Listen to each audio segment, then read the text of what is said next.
இன்றைக்கி நாட்டுக்கோழி பச்சை முந்திரி பருப்பையும் சேர்த்து எப்படி குழம்பு வைக்கிறதுன்னு பார்க்கலாம். குக்கர் வச்சு எண்ணெய் ஊற்றியாச்சு. எண்ணெய் காஞ்சதும் இலை, பட்டை, கிராம்பு, பூ இதை போட்டு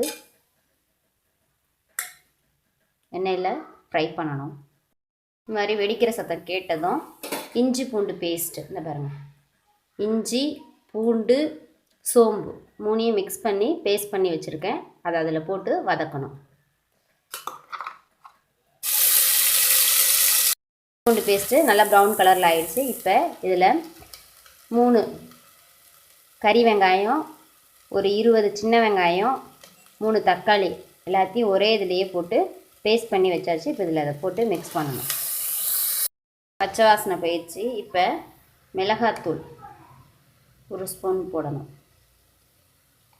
அடுத்து மல்லித்தூள் 2 ஸ்பூன் போடணும். கறி குழம்புக்கெலாம் மல்லித்தூள் கொஞ்சம் நிறையா போட்டு பச்சை வாசனை போகிற அளவுக்கு நல்லா வதக்கணும். பச்சை வாசனை மேலே எண்ணெய் அப்படியே நிற்கும். அப்படி நிற்கிதுன்னா பச்சை வாசனையெல்லாம் போயிடுச்சு, நல்லா வணங்கிடுச்சுன்னு நம்ம எடுத்துக்கலாம். கொஞ்சம் தான் போடணும், நிறையா போட்டால் நல்லா இருக்காது. அந்த கறி மசாலா வாசனை தான் அடிக்கும். தண்ணி மிக்ஸ் பண்ணி நல்லா எல்லாத்தையும் பச்சை வாசனை போகிற அளவுக்கு ஒரு 5-8 நிமிஷமாவது நல்லா வணக்கணும். இப்போ இதில் கல் உப்பு ஆட் பண்ணிக்கணும் தேவைக்கு. இப்போ அரை பேக்காட்டில் பச்சை வாசனை இருக்கும்போது இதில் புதினா கொத்தமல்லியை சேர்த்து போட்டுடணும். பச்சை வாசனை போனதுக்கப்புறம் நாட்டுக்கோழியை இதில் போட்டு நல்லா அதில் சாறுற மாதிரி எல்லாத்தையும் இது பண்ணணும்.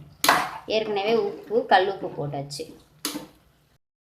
தேங்காய் அடிக்கும்போது 3 சின்ன வெங்காயம், அரை தக்காளி போட்டு அடிச்சுக்கணும்.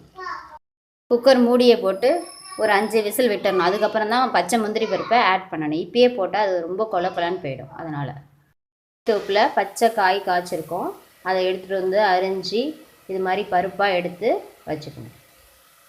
5 விசில் விட்டு கறி 3/4 வேக்காடு வந்துருச்சு. இப்போ என்ன பண்ணணும்னா அந்த பச்சை முந்திரி பருப்பை ஆட் பண்ணி ஒரு 10 நிமிஷம் அப்படியே கொதிக்க விடணும். அப்போ தான் இதில் அந்த சாரெல்லாம் சாரும், அந்த அரை வேக்காட்டில் இருக்க நாட்டுக்கோழியும் வெந்துடும்.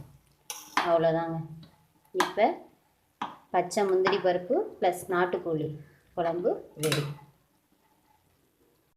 முந்திரி பருப்பு அதனுடைய டேஸ்ட், முந்திரி பருப்பு சாப்பிட்டாவே நல்லா டேஸ்ட்டாக இருக்கும். இப்போ பச்சையாக இருக்கிறத நம்ம இந்த நாட்டுக்கோழியோடு சேர்த்து செய்யும்போது அதனுடைய டேஸ்ட்டே சுவையே வேறு மாதிரி டிஃப்ரெண்ட்டாக இருக்கும், நல்லா ஃபீல் ஆகும். நீங்களும் இது மாதிரி கிடச்சிச்சின்னா செஞ்சு பாருங்கள். அப்படி உங்களுக்கு பச்சையாக கிடைக்கலன்னா ட்ரை ஃப்ரூட்ஸ் இருக்குல்ல, முந்திரி பருப்பு, அதை வாங்கி நல்லா வறுத்து ஒரு விசில் மட்டும் இல்லைனா ஒரு 10 நிமிஷம் சுடுதண்ணியில் கொதிக்க வச்சு இது மாதிரி செஞ்சு கூட நீங்கள் சாப்பிட்லாம். நல்லாயிருக்கும் அதனுடைய டேஸ்ட்டு.